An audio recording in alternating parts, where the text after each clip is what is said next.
வணக்கம் ஃப்ரெண்ட்ஸ், நம்ம all சுச்சாட் YouTube சேனலுக்கு உங்களை அன்போடு வரவேற்கிறேன். இந்த வீடியோவில் சுற்றி இருக்க சொந்த பந்தங்கள் போக நம் வாழ்வின் இனிமையை அதிகரிக்கும், இன்னும் வண்ணமயமாக்கும் நம் நட்பு வட்டாரங்களை பற்றி பார்க்கலாம். கோடை காலம் ஆரம்பித்து வெயிலோட தாக்கம் ஒரு பக்கம் சுட்டரிக்குதுன்னா, இன்னொரு பக்கம் பரீட்சையெல்லாம் முடிஞ்சு ஸ்கூல் லீவ் விட்டாலும் விட்டாங்க, பிள்ளைகளோட நச்சரிப்பு வீட்டில் தாங்கலை. இதுதாங்க இன்னைக்கு பெரும்பாலான பெற்றோர்களோட புலம்பலாக இருக்குது. அடுத்த 2 மாதத்துக்கு ஸ்கூல் திறக்கிற வர இதே பல்லவி தான் ஓடுன்னு வச்சுக்கோங்களேன். இந்த நிலைமை எங்கள் வீட்லேயும் தொடர, சரி போனா போகுது, கொஞ்ச நேரம் ஜாலியாக என்ஜாய் பண்ணட்டும்னு அண்ணன் பிள்ளைகளை கூட்டிகிட்டு பீச்சுக்கு கிளம்புனேன். அது வெயில் தாழ மாலை நேரம்ங்கிறதால ஓரளவு கூட்டம் இருந்துச்சு. பிள்ளைகள் 2 பேரோட அப்படியே அலையில் காலை நினச்சிட்டு மணலில் வந்து உட்கார்ந்தேன். அக்கம் பக்கம் கடலை, முறுக்கு, வடை, பஜ்ஜி, சுண்டல்னு வித்துட்டு போனவங்களை பார்த்து பிள்ளைகள் சாப்பிட கேட்கவே வேண்டியதை வாங்கி கொடுத்தேன். அதோட நானும் ஒரு கடலை பாக்கெட்டை குறிச்சுக்கிட்டு கடல் அலைகளை வேடிக்கை பார்த்தபடி இருந்தேன். அப்போ எங்களுக்கு பின்னாடி ஒரே சிரிப்பும் கலகலப்புமா பயங்கர சத்தம் கேட்டது. திரும்பி பார்த்தா 10-11 பேரு 2 டீமா பிரிஞ்சு நடுவுல நெட்டு கட்டி பந்து அடிச்சு விளையாடிட்டு இருந்தாங்க. ஒவ்வொரு தடவையும் பால் கை மாற மாற அந்த நண்பர் கூட்டம் போட்ட கூச்சலும் கரகோஷமும் எங்களை போலவே சுத்தி இருந்த மற்றவங்களையும் அவர்களை திரும்பி பார்க்க வச்சுது. அந்த நண்பர் கூட்டத்துல 4 பெண்களும் அடக்கம்.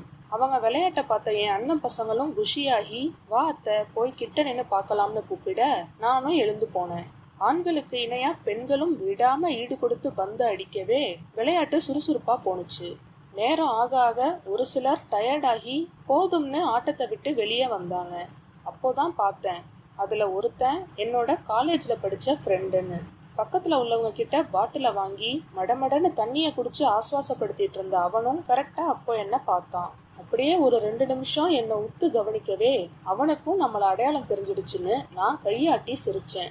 உடனே அவனும் பக்கத்துல வந்து கை கொடுத்து பேச ஒருத்தர் நலம் விசாரிச்சுக்கிட்டோம்.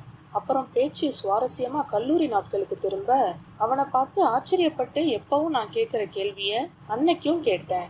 எப்படி சந்தோஷ், நீ இருக்க இடத்துல எப்பவும் உன்னை சுத்தி ஒரு கூட்டம் இருந்துட்டே இருக்கு, காலேஜ்ல தான் அப்படின்னா இப்பவுமான்னு நான் அதிசயமா கேட்டேன்.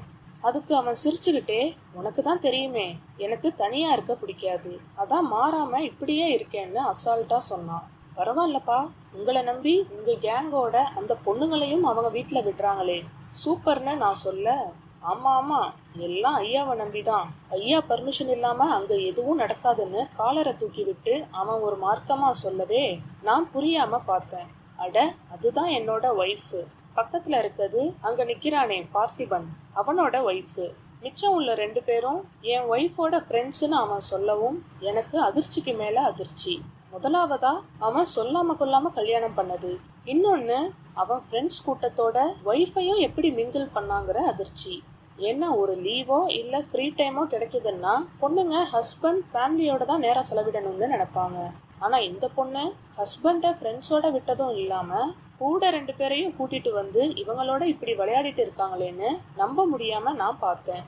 சந்தோஷ் என்கிட்ட, புரியுது நீ என்ன நினைக்கிறேன்னு, ஆரம்பத்துல என் ஒய்ஃபும் என்னை பத்தி தெரியாம எப்பவும் ஃப்ரெண்ட்ஸுன்னே நான் சுத்திட்டு இருக்கேன்னு என் மேல கோவப்பட்டா, சண்டை கூட போடுவா. ஆனா 1 மாசத்துக்கு முன்னாடி வேலை விஷயமா 4 நாள் நான் கேரளா போயிருந்தேன். அப்போன்னு பார்த்து அப்பா வீட்டு பாத்ரூம்ல வழுக்கி விழுந்து மயக்கமாகிட்டாரு. என்ன பண்றதுனே புரியலன்னு என் ஒய்ஃப் எனக்கு ஃபோன் பண்ணி அழுதா. அப்பாவை தூக்கிட்டு எப்படி ஹாஸ்பிட்டல் போறது, கூடவே பயத்துல மிரண்டு போயிருக்க என் அம்மாவை எப்படி சமாளிக்கிறதுன்னும் பதட்டத்துல என் ஒய்ஃப் நான் பக்கத்துல இல்லாம திண்டாடி போயிட்டா.